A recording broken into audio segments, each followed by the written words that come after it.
I'm nervous right now. Like, what are you nervous about, Adam? Some really, really good questions, Jesse.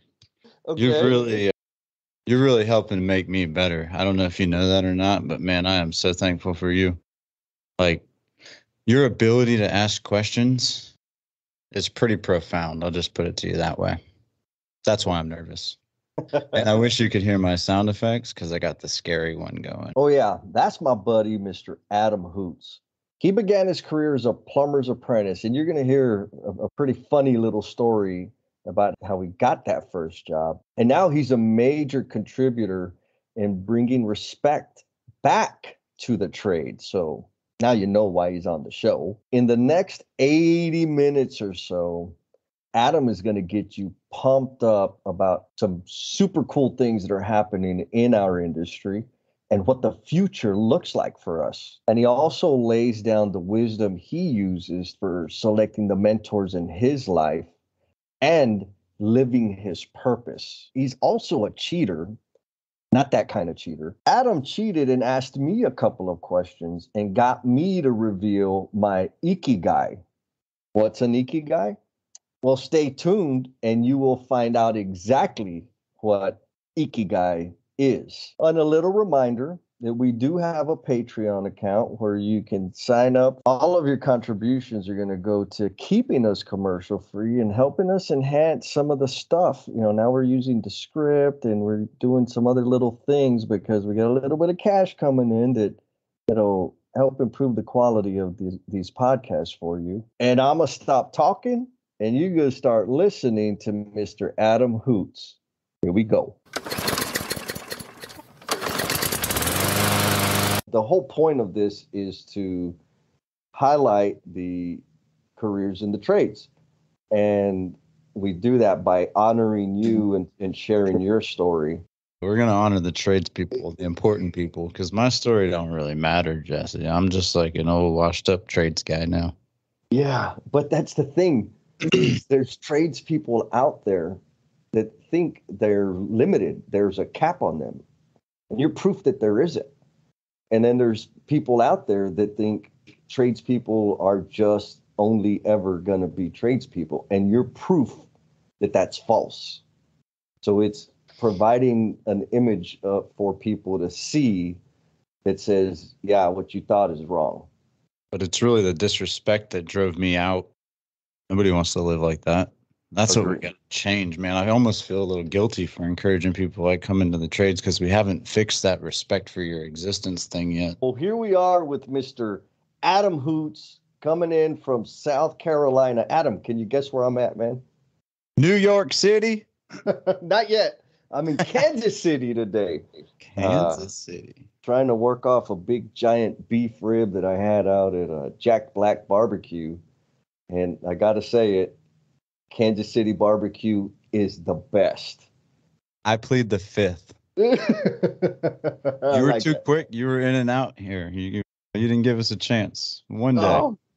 One day, I got to go hit up that South Carolina barbecue, man. It's good stuff. All my people here back home in Texas, they hate it when I say Kansas City's got the good stuff, but they do. So far. I love it. So, Adam, thank you, man, for giving us some time. I know you had a ball game this morning. How did that go? We went 2-0 this morning, Jesse. So we just getting back to the season. It's the fall season. Love the coach. Bill Henderson's amazing. He squeezes an entire fall season in before college football starts. So that's my man. Yeah, he's got a solid plan. He does the kids well. But yeah, they went 2-0. Very proud of him. You know, boy made some amazing defensive plays. It's funny, you know, he went 0 for 1 with a strikeout, but he had 4 walks, 16 balls. He was so selective at the plate. I'm so proud of him. And like a couple of defense, like, oh my goodness. Patience is something he's learning from his mama really, really well. OBP, man, people get caught up on that batting average, but on base percentage, you can't score runs if you're not on base. Bottom line. That's right. Well, Adam, we'll just jump right into it, man. What do you want the L&M family out there to know about you, my friend? Well, so I'm an old trades guy, I guess. You know, I started as a plumber's helper. Did that for a couple years and realized it it was some really tough work and wasn't well respected. And so, I've seen construction from a lot of different angles, and I'm excited to be at a point where advancement isn't really the goal. It's really raising other people up around us. I'm excited for that. I love what's happening, like the energy over the last 6 months. I was reflecting a lot last night, just what's happened in the last 6 months, even just starting with that little change makers pod. And there's some really cool things going on in our industry right now. It's ripe for change and it's happening, and it's fun to be a part of that. So don't know if I answered your question, You but did, man. and that's where I'm at right now. It's really where my head's at. Good, good. You mentioned you started in the trades, and I seem to remember that you started as a result of receiving a special gift. What was that gift, man? Yeah, it was the gift of life, right? So here I am, right? 17, turning 17 years old. And man, I'm so excited because I just know my dad's going to buy me a brand new car, right? It's a brand new Mustang. Like, that's what I've been talking about. My grades are good. I'm an athlete. Like, everything is good and solid. And I'm working and I'm learning, like, just big old gift. And the dining room table when I come home. It was a week before, so he made me wait a week as well, nonetheless. So I get there, man. This thing's like professionally wrapped, and it's like just beautiful. And I've like ripping this thing open, and I open it, and it's. I was so disappointed. I looked at him and just kind of smiled with this smirk, like, "You son of a gun." You know what I was thinking? Oh, yeah. Like, it definitely wasn't keys. It was a hard hat. It was a vest. It was brand new boots, Wolverine boots. I'll never forget. And on top, all the PPE I needed to be successful on a job. And then at the bottom was a stack of job applications, and they were everything, electrician, the plumber. It was all people that were working with him at the time on one of the jobs. So yeah, I selected plumber. Don't really know much about it. I just kind of, hey, it looks cool. Pipes seems great. Little did I know I would be swimming in shit very soon. So pardon the non-PG there, but that's really what it was. What a birthday gift that was. I will never, ever forget that, nor will I ever do that to my child. My goodness. Maybe. You're a better man than me. Yeah, you're a better man than me because that's a fantastic idea.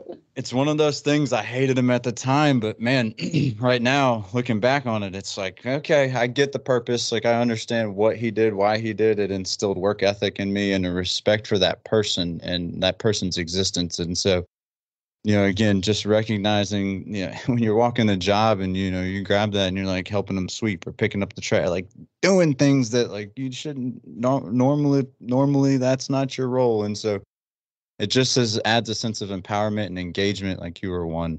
Now, you also mentioned that when you entered the field, there was a lack of respect. Can you describe that for the L&M family out there that's never been on a job site? So just to be clear, there's still a lack of respect, right? And you agree with that? Agreed. Yeah, it was very much a man, and I hate to use these terms, I probably shouldn't, but it was a master-slave relationship. It was like it didn't matter what I said, and go do it, period. And I know those are really strong words, and again, my heart's in the right place, I promise you that. But it really felt like you had no choice, and you had no say in the matter, and it you did not matter. And so, which is the complete opposite of what we're learning right now. Man, it was just no regard for your existence whatsoever. Like, get in that hole full of, feces and repair that pipe.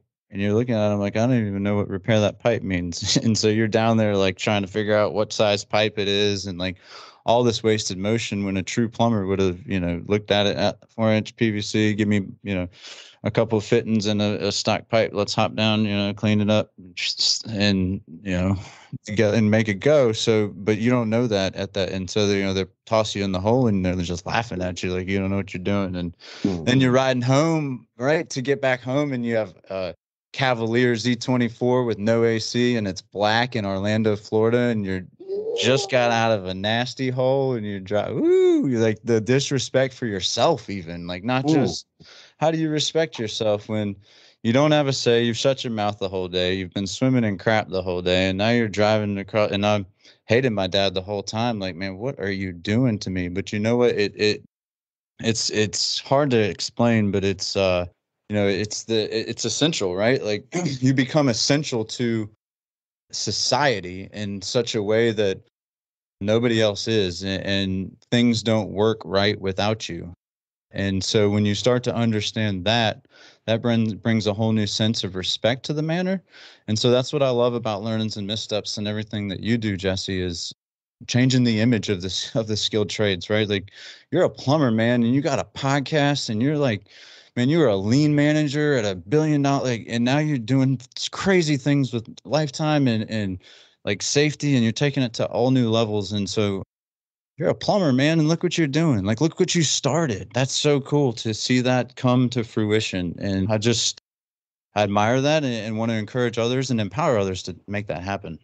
Oh man, thank you, Adam. And, one thing that's important to note is it happened as a result of beautiful, amazing people coming into my life. I mean, all the way back to some of those mentors, Johnny Martinez, my old man, Papa Juan, Sid Wilkerson, Jim Jones. I mean, there's tons of people, you, Jennifer Lacey, felt like all the way through my career that have made major impact on my thinking and the way I see things and helped me believe in myself. Because my view, when I think of things, all I think of is I see my self-image. My self-image is that skinny little troublemaking plumber from the south side of San Antonio. I don't think of, I've been a part of some pretty amazing things, like the Changemakers pod or the construction Changemakers live streaming that we've been doing. Like I'm up there with ballers, and I'm like, do I belong here? Like, what am I doing here, man? Do they know? Do they know who they invited to the party? But again, I know. it's a result of being blessed with amazing human beings along the way. How do you create that vision at first? Like, how do like that's something again, we talk about getting into schools early but yeah, how do we create that vision of success where people can actually visualize that? How did you do that personally? Oh man, damn it! You're not supposed to be asking those kinds of Sorry. questions, Adam. No, it's a great question. I'll say this: it's probably more going on faith of what people see in me than it was what I saw within myself. And what I mean by that, so going back to your example earlier of fixing that damn busted pipe with crap and toilet paper and corn and baby roots floating all over the place, right? Like, in case you didn't know, listeners, there are some less than sexy things that got to be done out in the industry, and Depends that on how you works. define sexy, I guess, Jesse. Some weird people out there. Yeah, oh, that's true. That's true. That'll be on the fans only content. I'm always scared when I see that stuff. So the work still has to be done. And to your point earlier, that work that has to be done that's gross and stinky and uncomfortable keeps things going for the rest of our community and our society, right? That makes us essential. Essential AF. I love the shirt. And so if we want to, I learned the hard way that we've got to be able to change our perspective on things. Like the situation is you're in a ditch with turds and you're going to get it all over yourself. That's not going to change. But what I do have control over is changing my perspective about it. So if I see it in the sense of this is crap work, this is gross, this is, blah, blah, blah, then that's what it is. But if I see it in terms of, and in order to fix this thing, or in order to keep this building functioning, and these students or these doctors or these lawyers, keep them functioning and serving the community to their greatest capacity, that's a different thing. It's the same type of work, but it's an absolutely different perspective.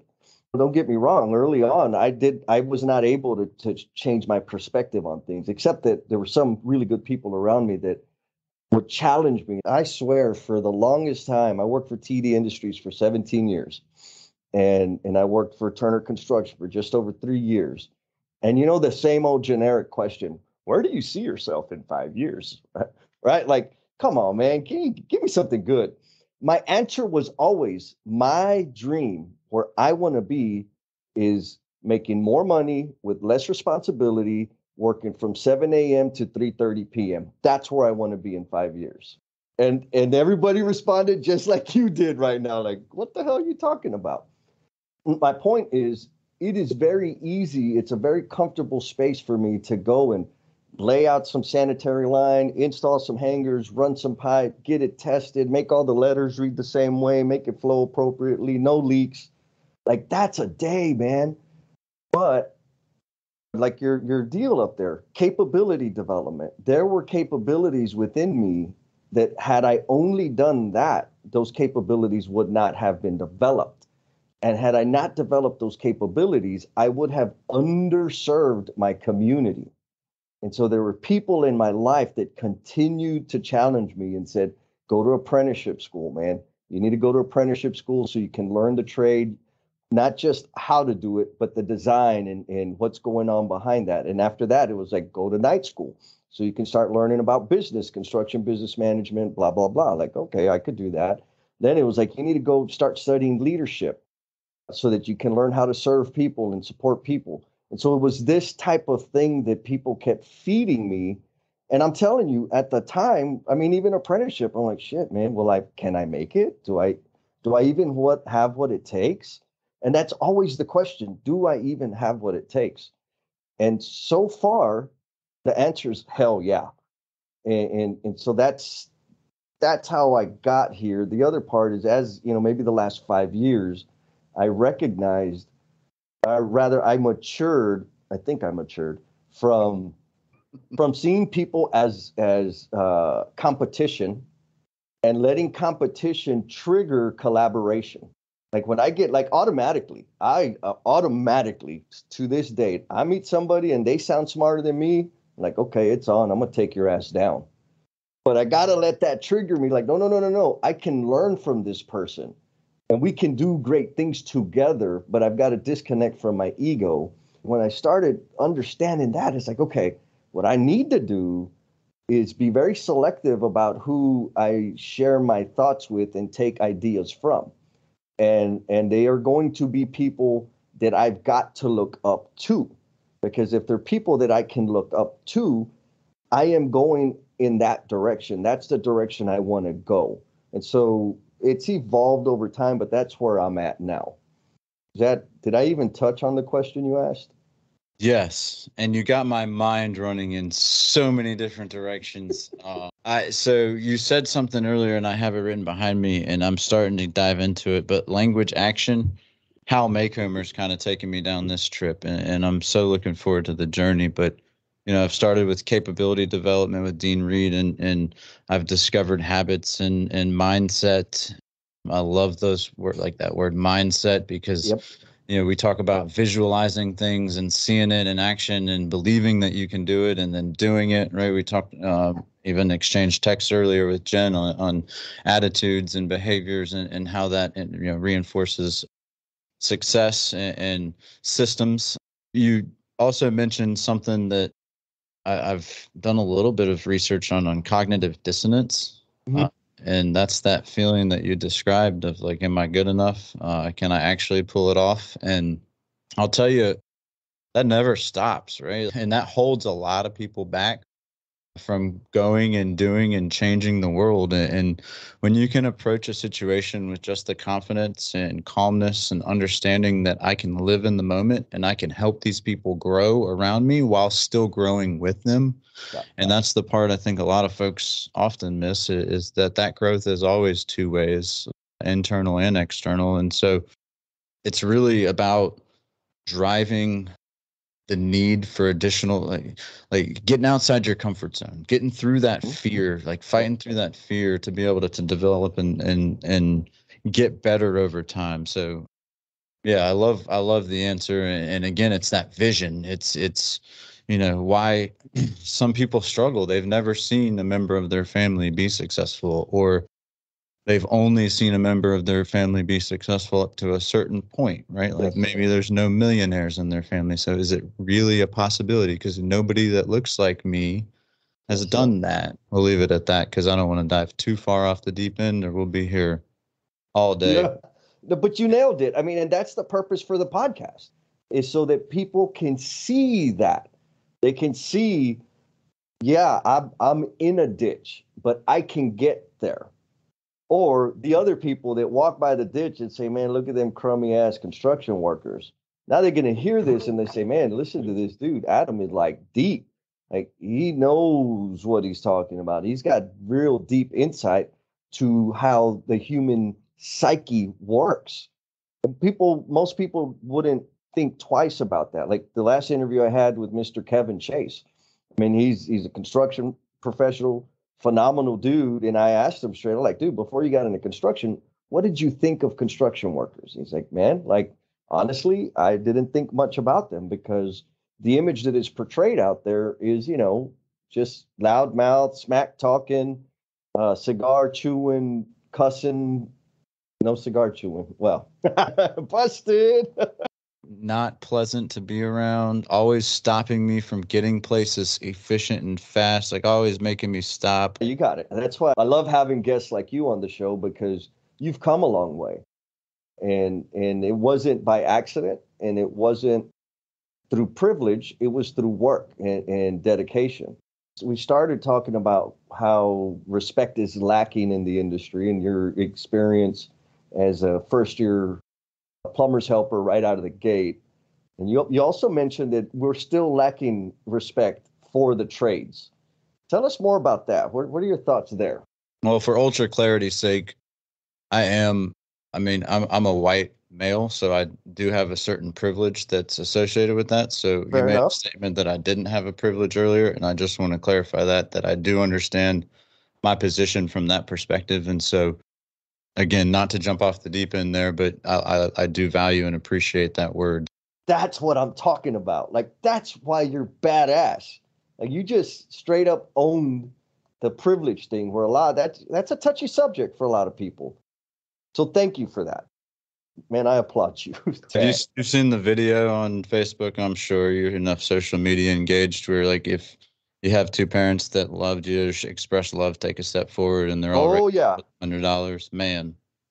Powerful. I mean, those are realities in life, and it takes some humility, not tremendous humility and ownership, to be able to say, shit, yeah, I got it a little better than other people do, and that in itself. I agree with you, Jesse. It's one thing to recognize it, but then it's a whole nother thing to share it and be responsible with it. And again, I've actually talked about this, and I really wish we weren't going here right now, because again, it's a really slippery slope, but I'm comfortable because I've had this conversation with a lot of folks that look like me, and I often hear, I didn't get nothing. Like, I worked hard for this. And it's like, yeah, yeah, Yep. you did. Yeah. Yes, Sure. Good absolutely. Job. But there are, opportunities that were provided to you because of what you look like. And I think the world's getting better, but we still have a long way to go from that perspective. So again, I'd love to dive into a podcast to that. I think we need the right people in the room to make that happen. And I could even bring some of those folks, for what it's worth. Real talk, baby. Real talk. I'm up for it. I mean, that's how we're going to get better as a community, right? That's how we're going to understand each other's perspectives and have empathy for one another and drive the narrative forward. Like, let's stop talking. Here's the cool thing, just reflection on those words, stop talking. There was a gal named Holly from NCCER that participated in our Skilled Trades Alliance board meeting yesterday. And she's like, man, I'm like, she talked at the end. She's like, I'm blown away. Like, most people just stand around and talk. You all are just updating each other on what you're doing. And so, boy, was that powerful. Like, what are we doing about it? Yeah. So language action, right? Like, you're really circling us back. Like, if I talk about it as it's a shitty job and I'm in a hole and I'm swimming in shit and corn and dirt, it's different than, hey, I'm saving this doctor's office who might be saving a life here tomorrow.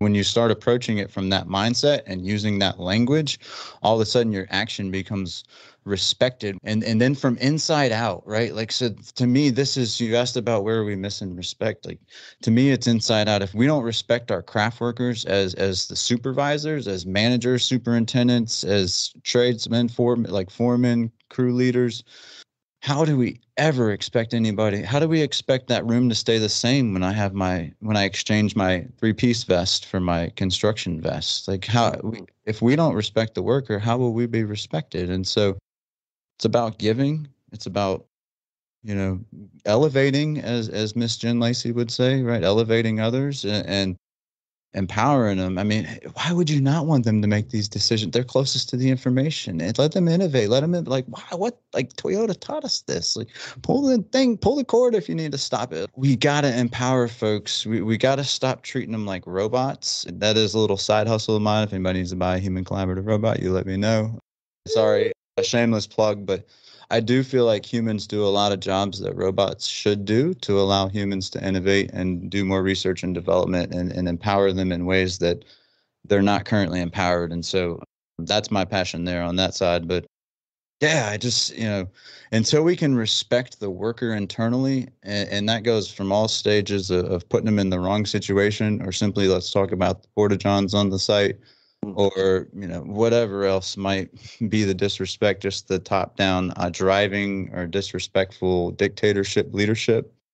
I wouldn't even call it leadership. Dictatorship is the best word, and until we can stop that, we'll never be respected as an industry. And I think that's what we all want, is to be respected as an industry. When they see us, we're equals, right? So anyway, I'll get off that soapbox, but respect is everything. Not just respect, like we say, respect for people like that.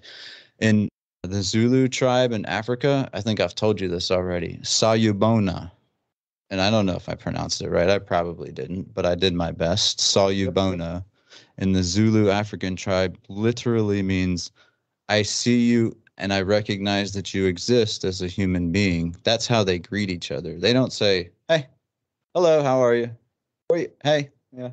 No, they say, Jesus Hernandez, the salsa dancing plumber. Sayubona, I see you. You exist. Like, hey, let's move together.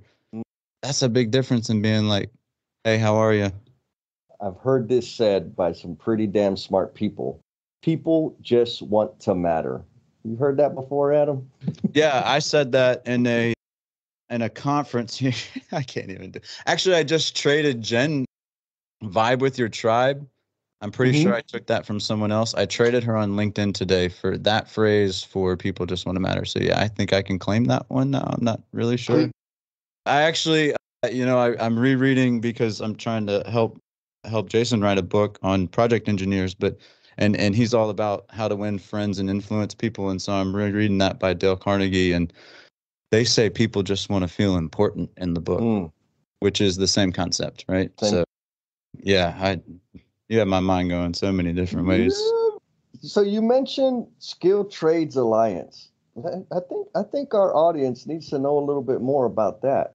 Absolutely. Well, so Skilled Trades Alliance has been created here in South Carolina. It's been around for a couple of years. We have been spreading the word on skilled trades, what they are. We've been we have been. I don't like the word trying. We aren't trying. We are doing.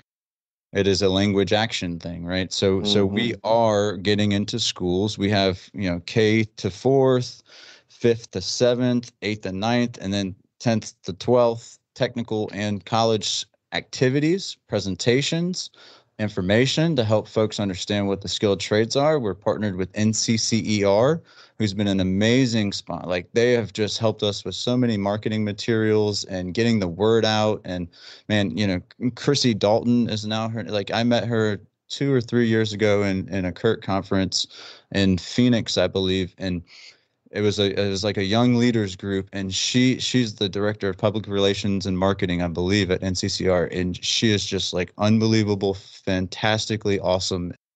Like, insert your made up word here. Like, she is just unbelievable and has done so much for skilled trades. Anyway, so thank you so much, NCCR, for being involved. But we got Clemson and Greenville Tech and Greenville County Schools and veterans programs and reentry programs, and we're trying to look at the issue of workforce in the construction industry, the building skilled trades industry. We've got, Steve with Bring Back the Trades. He's in upholstery.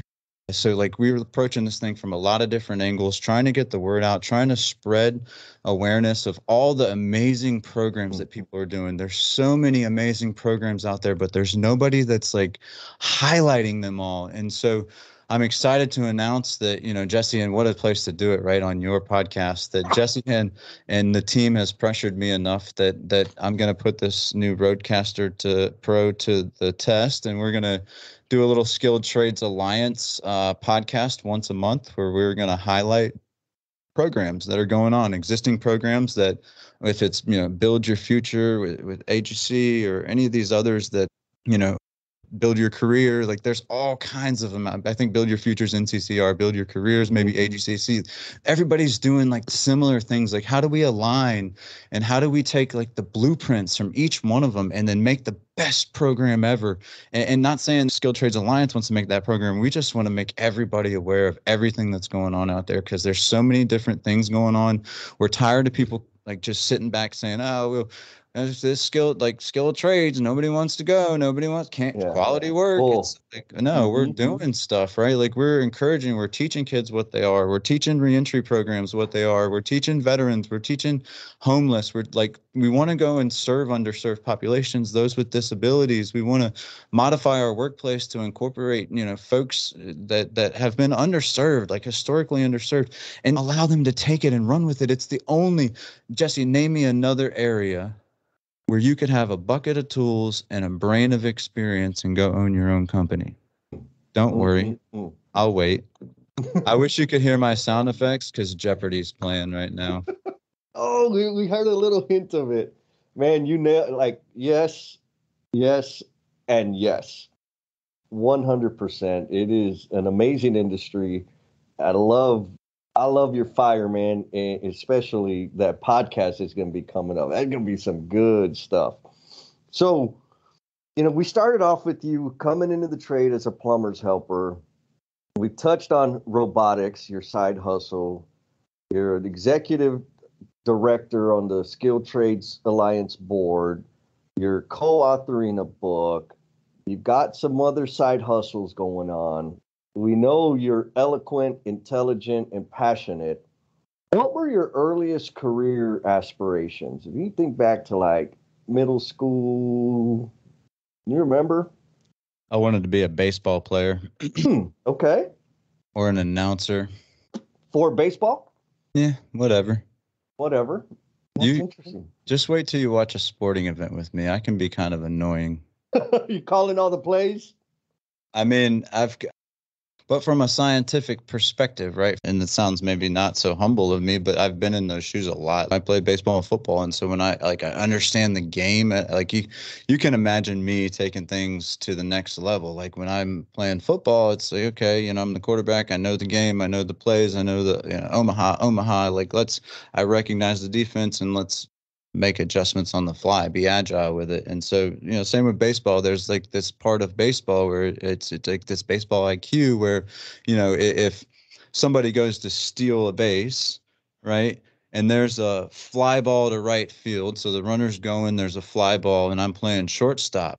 I'm going to fake like I'm getting a ground ball because that guy's going to hustle to second base harder.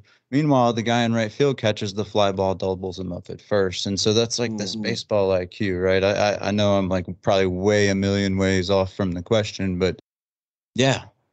So announcer, baseball player, and you do announcing clearly from the bleachers when you're out watching Mr. Kai play some ball. Watch out. Ooh, he's coming, baby. He's coming. And so I'm going to flip that question you asked me back on you. How do you go from, wanting to be a baseball player, getting that beautiful gift at 17 years old to being the virtuoso that you are now? How did that happen? It's the same concept I just explained to you. Like I dive in way too deep, man. Like I was like, okay, if they're going to disrespect me, watch this. Like I'm going to show them how to do this damn joint. I'm going to hop in there and they'll only disrespect me once. Like, and that's my MO. I have this accountability thing behind me, and Jason and I just did a podcast on it. Well, if you want to know the truth with me, it's like, hey, tell me once. And if I don't get it, then I want like a little like accountability check. Like that's just my personality. again, assuming that we have a good relationship and it's coming from a place of radical candor. But so it's me, man. I take things like I'm intense. I'm all in.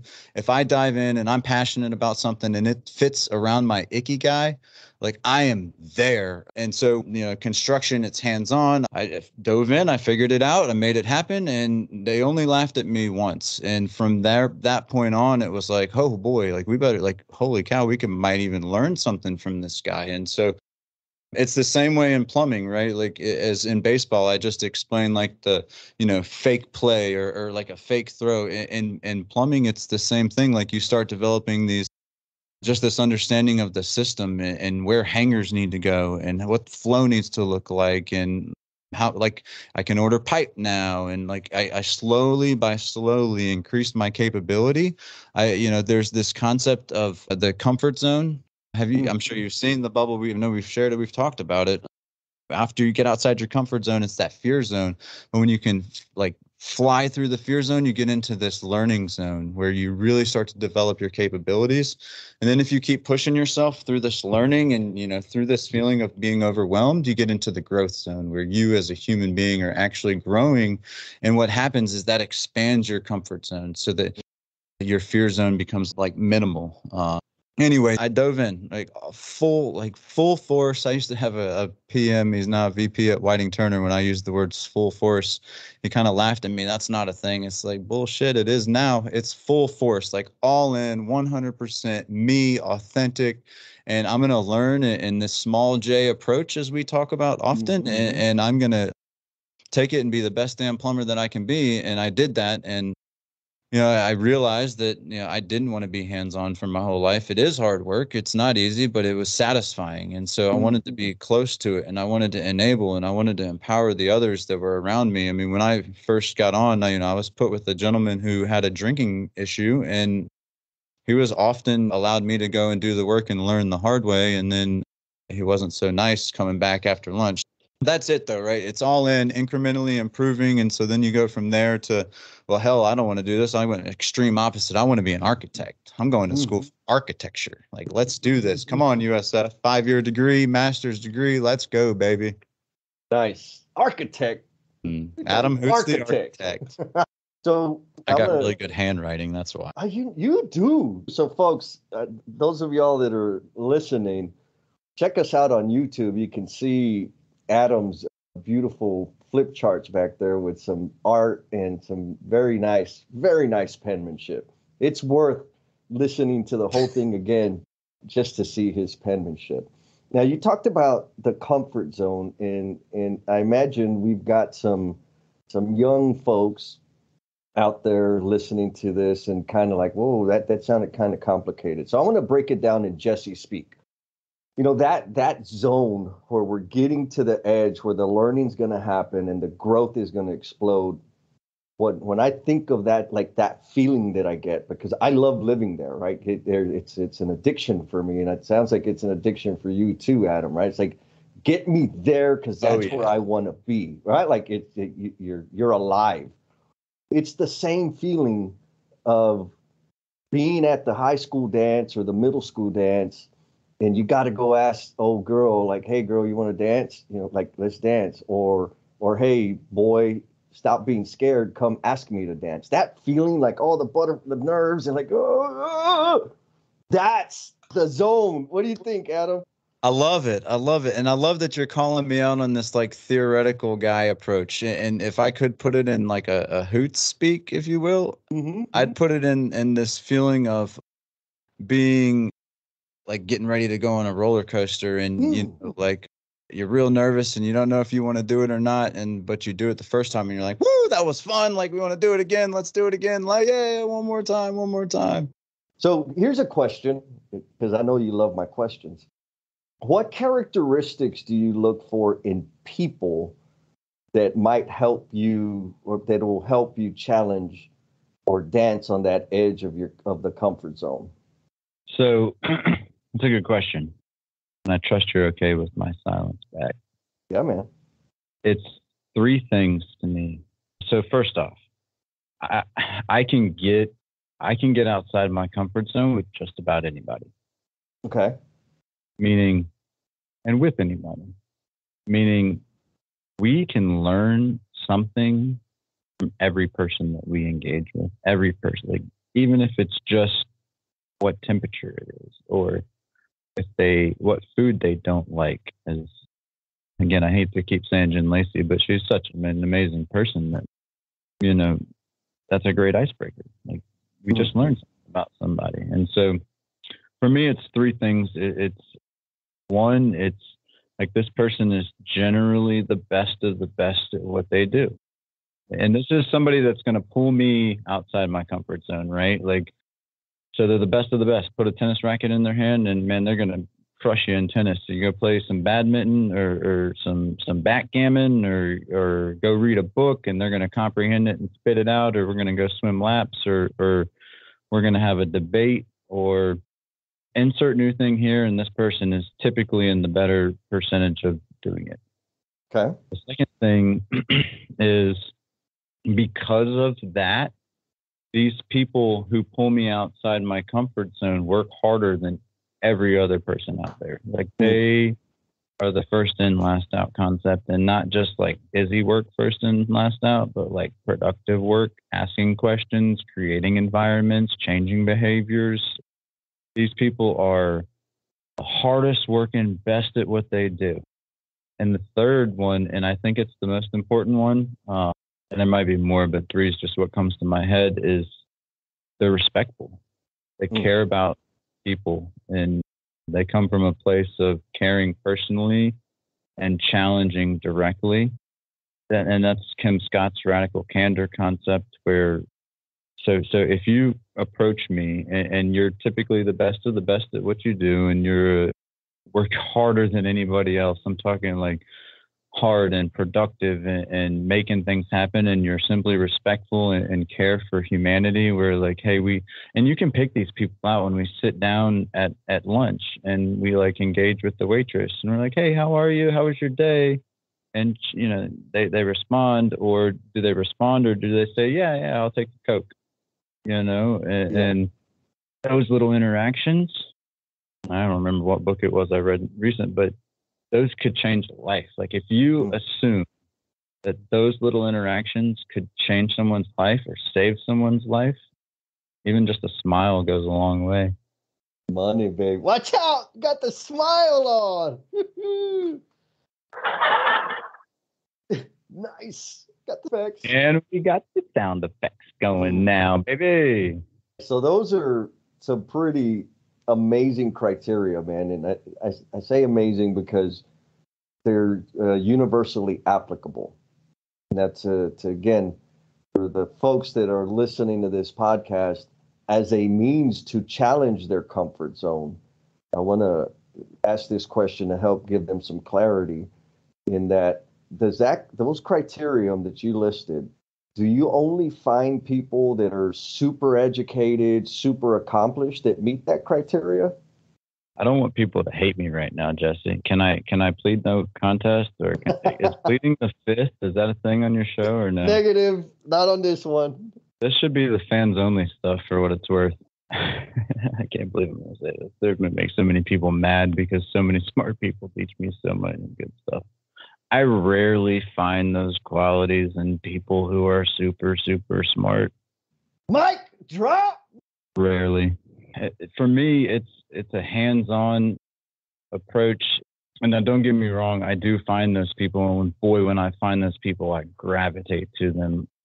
When I'm able to understand those people who are super, super, super smart, like I would call those people uber smart, they also pull me outside my comfort zone, and the growth that I have when I'm around those people because of my practical mindset is like unbelievably exponential. And so when I can start understanding the science of some of this stuff and the reasoning why it works and doesn't work, whether that's psychological or that's production physics or that, the Gemba-based improvement concept that you so often talk about, I guess maybe I just learn better from people who have a practical mindset. We're able to relate more to one another. And so those people I feel more comfortable around, and they're able to twist and modify their words to help me understand things better. I don't know if I answered your question, dodged Absolutely. your question, pissed the world off. You nailed the question, and your concern about pissing people off. I think for me, there's times where I'll hear a painful observation, but it's painful because there's truth to it. And it drives me to examine my thinking about that situation so that I can adjust appropriately to better serve. And so for the folks that might feel that little bit of a gut punch on your response, good, because there's room for improvement. And Adam just put his finger on it for us. And more importantly, for those folks out there that are thinking that they need to have mentors and people in their life that are making six figures and have all these things, have acquired all of these things, that's not what you need. Those qualities that you listed exist in every level of education, every walk of life. It's a matter of understanding what qualities you're seeking. And then when you know what that set of qualities is, you can find it in the waitress or in the waiter that's serving you. You know it. We meet people and it's like, oh man, you got it going on. Like, I'm going to learn something from you. When you find those people, you latch on to them. I once had an experience with a waitress. We had like 15 baseball kids there, and she listed everybody by number three's family. And like, how genius of an idea was that? Like, she came up with a system that worked in real time. And so she's a keeper. There you go. That's what it's all about, man. Well, since you've already touched on the fans only content, I'm going to ask you the fans only question. Can you share a major learning you've had as a result of a very painful or even maybe embarrassing misstep that you made in your life? Yes. Come on with it, baby. So, all right. I kind of want to go sit on my couch right now. So the first time I tried to implement Last Planner. Oh, I know you were waiting for it. I got to put the teaser out there. You want to get the rest of this L&M backstage pass, especially if you want some secret sauce for applying the Last Planner system and really getting to the heart of problem solving. Sign up for the Composite Crew level. It'll get you access to this snippet and all the previous snippets. Go to patreon.com/learnings and missteps. And now, back to the show. So I hope that did you justice. It did. It's a powerful one. I read a quote somewhere. The most dangerous place to run a job from is behind the desk and in the trailer. And so it makes me wonder, why do you think it is that people default to staying in the office or staying in the trailer rather than going to where the damn problem exists? It's their comfort zone. They're not questioned. They're not challenged. People aren't watching them. It's easier. I don't like those words, but it's because I come from an office mindset. So I got to be careful. I don't piss everybody off. I got to have somebody. Stay with me, please, Jesse. If I only have you at the end of this thing, I'll be in good shape. So just know I make you too mad, and I'll tone it down. But, again, and I think this is something I'm learning right now. Like this whole, it's us. And so when I'm like offending all these groups, I trust that I'm offending myself first and foremost, because if anybody needs to hear these words that are coming out of my mouth, it's me. So I'm thankful I have these big headphones so I can even like turn it up a little bit into my mic there. But so it's us, it's me, it's fighting that, desire to be in your comfort zone. It's challenging yourself to get outside that comfort zone through the fear zone, because it is like, but what happens is when you go out there and you just say, hey man, where are you from? Or hey gal, what's on your mind? Or, and what else? And did you see that Sox Yankees game, that Field of Dreams game? It's like building bonds and trust, like with just that quick question and then listening with intention to truly understand before you have the next conversation teed up or engaged. When you and I are talking, I often lose my train of thought, like often, because it's, we've gone at all these different stops on the way, and I've got notes and post-its everywhere. And then by the time I go to speak, it's like you've got me passionate about something totally different. So yeah, but I think that's important in dialogue. Yes. You mentioned the Gemba-based improvement, and you also helped recoin that to FBI, field-based improvement. Who needs those big lean words anyway, huh? Hell yeah, exactly. Like, let's not confuse people. Let's just keep it simple. One of the elements of that is going out and meeting people we don't know, which for me is very easy because that's the way I love meeting people. I love talking to people. I love asking questions and listening. I'm nosy. Like, that's me. And I just assume that everybody's that way. And so running that exercise with general contractor personnel, my assumption was that they were just going to be good at it, right? Because they've got the authority, they've got the influence. Why would they be uncomfortable going and meeting somebody new on their job site? And what I discovered was, man, it was abnormal behavior or an abnormal action for them to just go and meet somebody new. And so that just, when you responded with, it's people's comfort zone. That's why we stay in the trailer. And I'm going to say we, because I've been there. I did that too. I tried to run projects, or rather, I tried to run a department through spreadsheets. And I had a boss, Jim Jones. He's like, Jesse, you can mix those spreadsheets back and forth all as many times as you want, but it's going to have impact on production, because that's not where the problem is. The problem is out on the job. Like, son of a bitch. Okay, I got to go out there and figure that out. But the skill of going and just talking to people, going to where the problem is, it is a major skill. And it's, I would say that it's underappreciated, but I think it's even worse than that. We're just aware of the gap that people have in terms of meeting and connecting with people, period. What do you think? You're dead on, baby. You actually planted that seed in my head the other day. I've got a couple big presentations coming up, big presentation, if you will, whatever. It's on capability development and putting that over productivity and maybe pissing some people off, I hope. When you're talking there, it's really about learning both ways, right? Like, you have something to offer somebody to maybe build in a better way, or in a different flow, or in a safer or with more quality type of way. And so what is that person teaching you?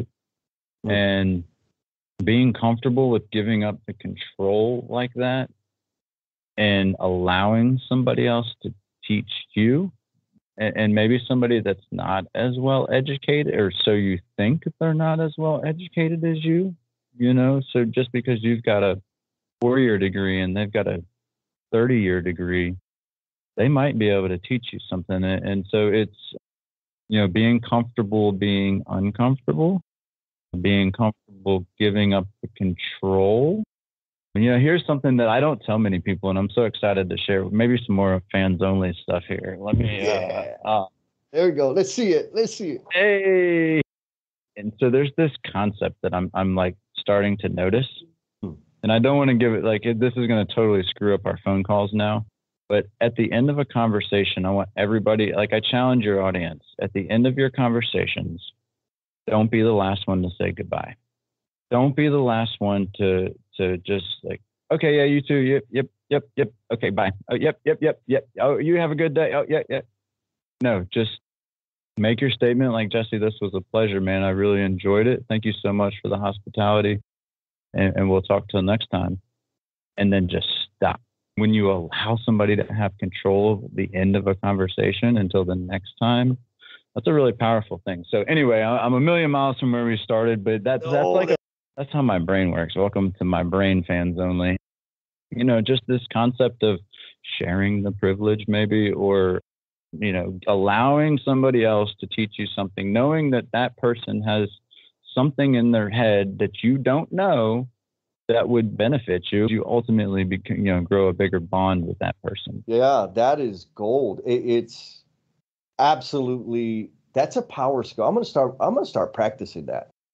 It's really, really hard. It's almost as hard as giving somebody direct feedback or, wait for it, receiving feedback. Ooh, and just embracing the feedback. Thank you. Straight thank you, and that's it. Shut your mouth. Let it settle. Ooh, baby. Okay, Just when you start getting a lot of trending feedback that's maybe not so positive, then you want to kind of like take it to heart and make some change, maybe. I don't know. Just a suggestion. Yeah, like if everybody in your circle is giving you the similar feedback, how likely is it that they're all wrong? It might be you. Oh man, real talk, baby. That's all we've got today. All right, we're rounding third, headed home. Adam, I know that you've had a major impact on my life, and I imagine you have the same effect on anybody that you touch. So what I want to know is, what fingerprint do you intend to leave on the world going forward? I love your questions, Jesse. I just want to take a second to admire your questions while my brain calculates an answer, if that's okay. You got it. Maybe could you, and I do this a lot, sorry, could you ask it in a different way? Because fingerprint's a strong word. I mean, because I don't necessarily mind if it's my fingerprint, right? Like, I have an icky guy kind of a mission. I guess that's kind of what you're after. Okay. So for one, so here's Hoots is dead, right? Everybody's coming together and they're like, man, what a dude. Like, what a way. Like, he just created environments that made other people feel so important and special. Man, like, this is like, you look around and there's just people galore. And it's like, oh, yeah, he touched my life here. Or, I remember back when we were on the baseball team and, little Johnny was the worst hitter in the league, and Coach Hoots like drafted him and believed in him and like changed his vocabulary, and he started hitting the ball, and now little Johnny's in middle school and like succeeding, and now little Johnny's like just graduated high school, and now he's a coach because Coach Hoots taught him some things that were really cool. And this person's a better builder because Hoots came there and enabled everybody to give feedback, right? Like that craft worker that Hoots was that day swimming in shit. Dang, that's the part I gotta like. That doesn't happen anymore. Like that person's able to say, stop laughing at me. I don't really know what I'm doing. Why don't you come down here and help without getting, reprimanded or fired? And so, like enabling other people, or when you say fingerprint, those are strong words. And it all came from a good place, a place with just good energy. There's some times when you just get this feeling in your belly, and it's like, I have a gentleman, G, that I walk with. I call him affectionately G, Glenn Hollis with Talheimer, Cushman Wakefield Talheimer. He's a developer in the area, and we walk the trail often, and we talk about rivers of living water. And they're deep in your belly. And this is all biblical. And so I apologize again if I'm offending somebody. And you might be surprised after some of the language for me to go biblical on you. But it's like this feeling you get when you know you're doing the right thing and you're spreading the good energy in the world. And you just want it to continue on and live on and allow others to like feel it. And man, it all starts with a smile, and then it starts with your language, and then it goes into your actions. And so if you're able to just help one person, like, I don't want to get all cliche on us, but if we really want to change the world, and like, let's start, like, throw your topic in there, whatever, like race. We touched a little bit with the privilege thing. When we can understand other people's perspective and we're able to have honest, candid conversations, we're able to grow in those moments, or we're able to learn both ways, right? Like, because a person's opinion is a person's opinion, right, wrong, or indifferent. And so that feedback is like, man, he promoted these uncomfortable conversations and approached it from a place of Jesus and righteousness and what's good, and good and versus bad, and I haven't always been good. I'll be the first one to tell you that. I'm living proof that I've just never been caught, right? And so I think that's an important difference, and maybe that's a privileged concept as well, quite honestly. And so, like, man, he was a vulnerable person. Like he wasn't better than anybody. And I'm working on this too. Like I always try to be the dumbest person in the room intentionally, because the dumbest person in the room learns the most that day, typically. And so I've had a lean leader yesterday, Colin Milberg, who's an amazing person. He came up through the trades as well. We should get him on here. He told me like, hey, you got something there, man. You might want to not be the dumbest person in the room sometimes and be able to share that. And I'm hitting kind of that point in my career, right? I'm like at that 20-year mark, 22, if we want to count them years as a plumber, which I always do. And so it's sharing that and giving that back and understanding that there is a need for it, and you can help somebody else. And so I've always tried to do that from like a lifestyle perspective, but now like having something professionally to give back or encourage historically underserved folks to go and have these uncomfortable, like get outside your comfort zone and come learn something new. Because I'm gonna be honest with you, Jesse, and not to no disrespect to any of the tradespeople either, but the work itself, when you put your mind to it, it's not overly complicated. You just got to put your mind to it and have the willpower and use the right language and get in that right mindset to make it happen. And so if you can learn a trade, whether it's framing or plumbing or electricity, think about the endless upholstery or whatever, and you can get excited and passionate and energetic about it, man, that's when we've really, really won as a society. And so Hoots just drove that message, right? Like, what a good president of the United States that guy was. I'd love that opportunity, man, to just have like a good old plumber from South Carolina, like move over Donald, move over Joseph, and just think of the amount of people that you could empower from that position. Holy cow. Like the responsibility that would come along with that. I would love a shot at that. Love it. That's vision, baby. I picked up on a very powerful exercise that you just articulated, but you mentioned the word ikigai 2 times. Would you mind shining some light on that for our listeners out there? Did I really say it twice? Oh, yeah. Oh, man. Sure. I'm going to go to the Google really fast and make sure I don't mess it up, because I'll tell you what Google. It means. I'm going to use tell us what it means to you. Use the Google? And then to use the Google. Yes, because I think that's an important thing that a lot of that'll benefit people. There's concepts and ideas and language out there that we can often get twisted up because we're trying to live by the definition as per Google, as per the expert that introduced it to you. But there is also tremendous value in digesting the concept and the idea and the language and making it a part of you. And so your understanding is really the important thing, but it's also important to know where that came from. So please. So to me, it's my purpose. It's my reason for being. It's what I love. It's what I'm passionate about. It's where I invest my time, my energy, it's my purpose. It's my reason for being here on this earth. And so I'm very fortunate that I've found that. I think many people go through life without finding that. And honestly, I'm just now discovering that, because really my ikigai, there's these levels of experience that I've and situations that I've been through that have contributed to my ikigai and shaped that ikigai too. And it's IKIGAI, and I'm so sorry, like, for tossing the Japanese terms around. I hate people that do that. Like, literally hate people that do that. So my father and I are writing a book right now as well.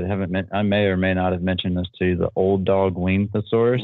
Oh yeah. And so it's funny as hell, because my dad is like an old school superintendent at Whiting Turner and does all their Disney World work, IPD, blah blah blah. And so he's like kind of this old geek is what I call them, and I'm like the new dog is what I call it. Like Okay. we've kind of got this mindset backward. It's funny. It's a good combination. But so the whole book is like we're taking these Japanese terms of what lean consultants love to throw, Kaizen and Ikigai and the last planner system, and we're just gonna like help the old school superintendent, like, look, this isn't nothing new. Like, you're a great builder. You've been doing this for years. Like, who needs to use the word Gemba? Like, it's field. It's going to the field. It's standing there and seeing the operation. Or Ikigai, it's your purpose, man. It's like what and they have this great, I don't know. And so Ikigai is like this combination of what you love, what the world needs, what you're good at, and what you can be paid for. And so when you find this center that's called your Ikigai, and so in Japan, the concept of retirement doesn't exist because you always have something to contribute back to your Ikigai. So they spend a lot of time getting into the right position and really making their work a part of their life. And that helps so much with life balance. But what experts and again, sorry, I don't know the book, but actually it was the Ikigai book. I think that's what it's called, is Ikigai. The Japanese live longer than Americans. And yeah, I was so surprised. This is the book. It's fantastic. Written by Hector Garcia and Francis Morales. But it's a proven fact. In Japanese culture, they live longer, and people are a firm believer that it's because they're connected to their purpose for their entire life. And so that makes a huge difference when you live in this world where you see this passion and you have a mission and your job aligns with what you're doing. And it's just this feeling. It's where that river of living waters comes from. It's like, man, I get excited. Like we've just spent an hour, I don't even know how long, an hour and a half, hour and 40 minutes on the phone together. And it's like we just picked up. And I know we'll spend a couple of days next week talking, 4 or 5 o'clock in the morning. Like I have no issue getting up that early to talk to you and Jen and Jason and Felipe. Like it's amazing the connection there. And so when you're living in that space, it's not work, right? It's like, it's just my passion and my energy. And so I'm excited to be in a place where, we can take some of these terms that people overcomplicate and we can break them down because they don't have to be so, theoretical, right? When you understand them from a practical mindset, it's just your purpose. It's why you're getting paid and what you love to do. Beautiful explanation. Thank you for the extra resources for folks. Catch it on the YouTube. You also answering the question about what people were going to be talking about at your funeral. How did you happen upon that, thinking of things from that perspective? How was that introduced to you? Man, I died already. Yeah. I was on kidney dialysis. I really wasn't going to dive in. You just, your questions bring it out of me. So high school athlete, went to college, thought I was going to go play football, dressed out for the practice team, didn't travel, didn't dress, and quit very quick. Decided to be a regular college student, did treat my body with respect.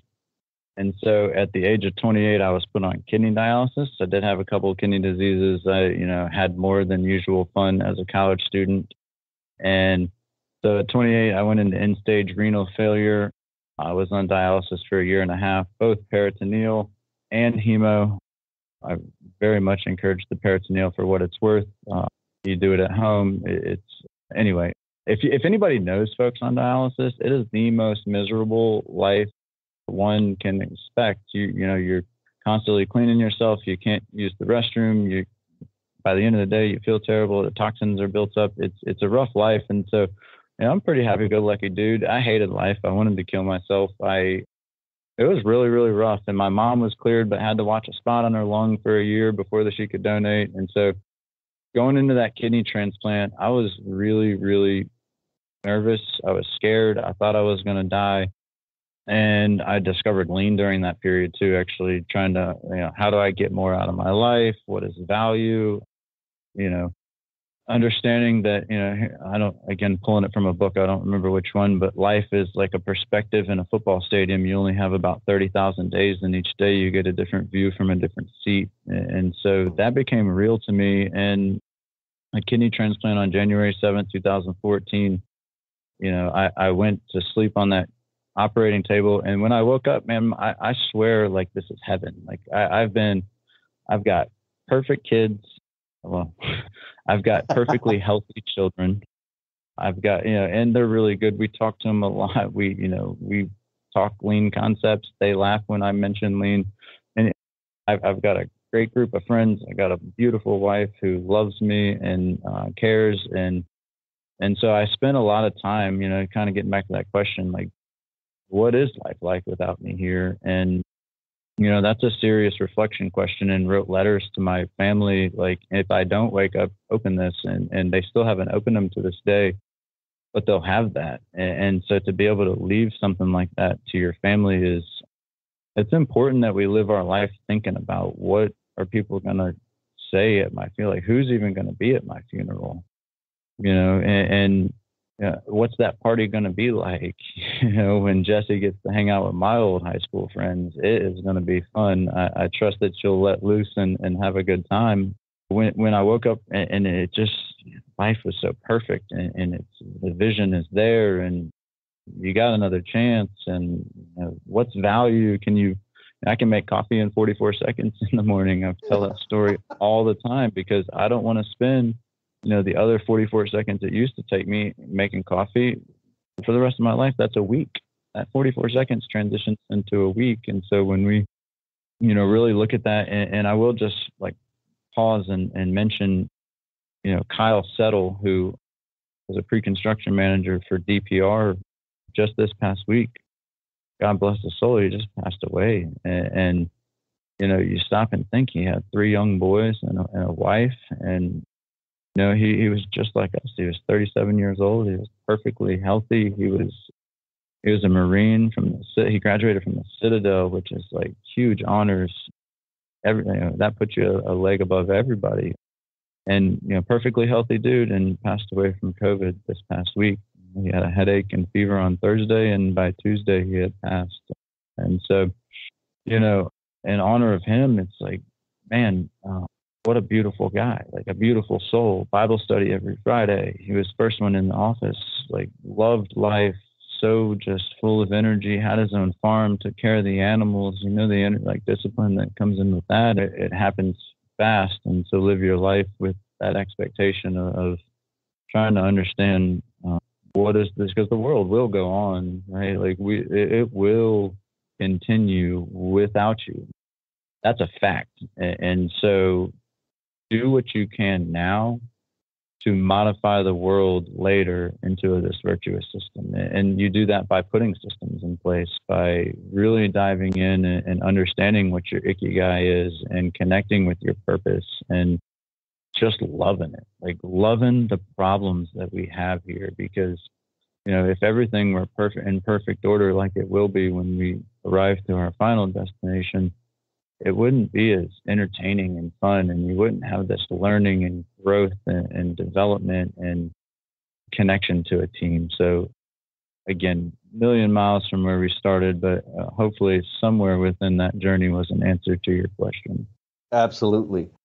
I think it's an answer to the question, and also some powerful direction for the L&M family out there, man. I appreciate you being you, Adam. Vulnerable, honest, alive, man. I appreciate you. Love you, Mr. Adam Hoots. I love you, sir. All love, baby. I love you too, Jesse. I wouldn't have let you stay in my house if I didn't. 3 days, right? 3 days, and the trash starts stinking.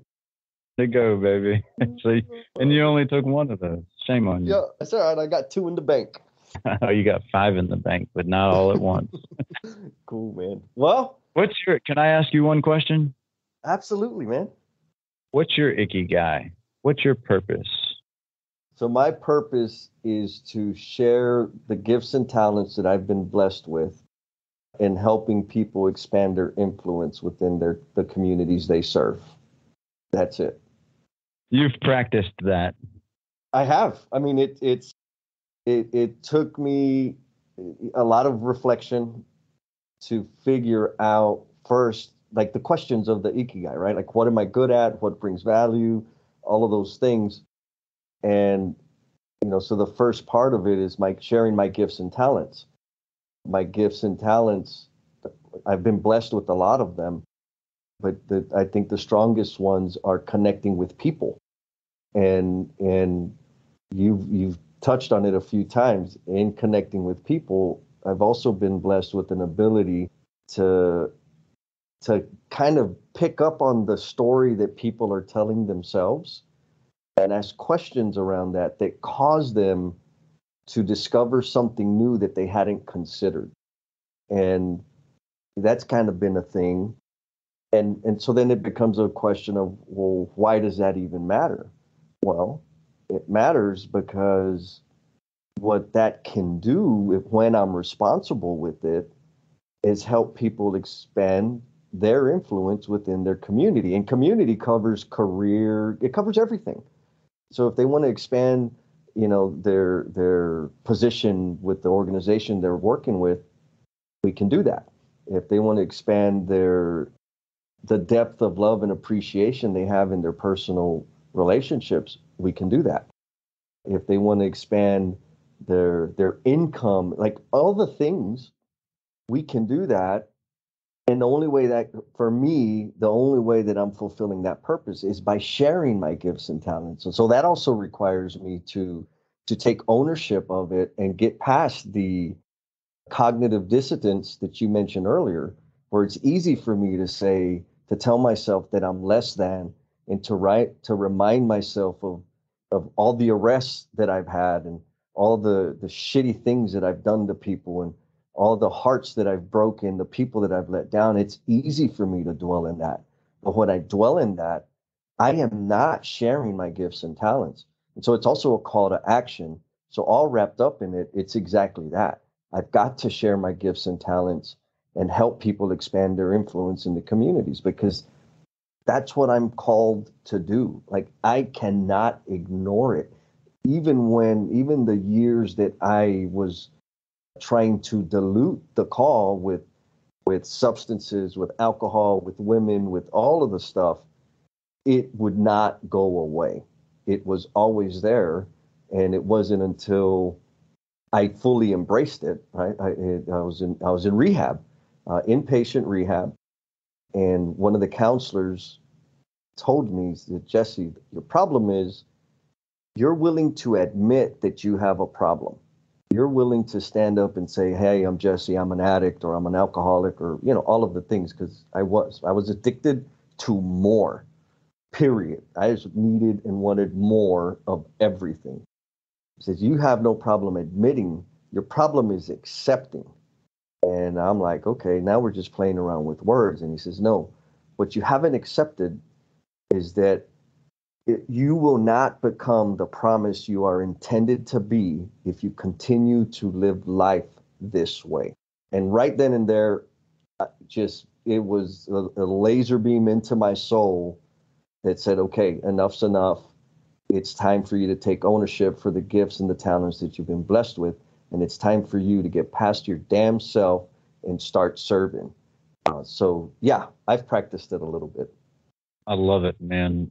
You get me so excited talking about changing communities. And speaking to what I mentioned earlier, you have my mind a million miles an hour at different places. When we mentioned the word race earlier, like, if we want to change a community's perspective on that, we've got to go to our home. We've got to look internal. And don't give me this, well, it's not me, because everybody is saying. And until we own it internally and we accept it, like you just said, that it's real and it's a thing and we need to fix it. And when we finally accept that fact, then we can change it. But the change starts in our own home, and then it starts with our neighbors, and then it starts with our neighborhood, and then it gets to our town and our city and our state and our country and our world. Like, That's how changing community works, is when folks really start accepting it. So I love the parallel that you just brought, and man, the vulnerability there, like you're a special dude, man. Yeah, all love, Jesse. Thank you for allowing me to ask a couple of questions here. I'm learning from the best. Boom. Love it, man. All right. Well, did you have fun, Adam? It was magical. It was amazing. Thank you, Jesse. I appreciate the platform, but again, it's bigger than me, right? Yeah. Hey, let's start embracing that respect for people so that folks want to come to our industry. Ooh, baby. I don't know about you, but that was some deep conversation. You know, every time Adam and I connect, it ain't nothing but real talk, straight up real talk every time. Hit him up on Construction Ache Solutions. He's doing some great things out there. Now it's time for us to show a little bit of appreciation to our listeners that are giving us feedback. Keep it coming. This feedback comes to us from Miss Bernice Suma. Miss Bernice says, wow, just listen to the podcast and I am overwhelmed. How can I join and be a part of the team to do the same in my company and my country? PNG. That's like New Guinea. Worldwide, baby. Miss Bernice, thank you for the feedback.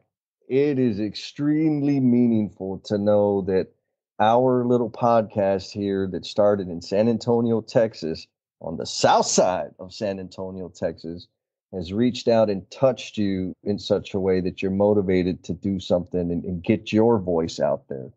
Any way we can help you get launched, I'm down. I want to play a part in that. And to the rest of y'all, love that you're giving us your time. Love the feedback that we're getting, the likes and the shares.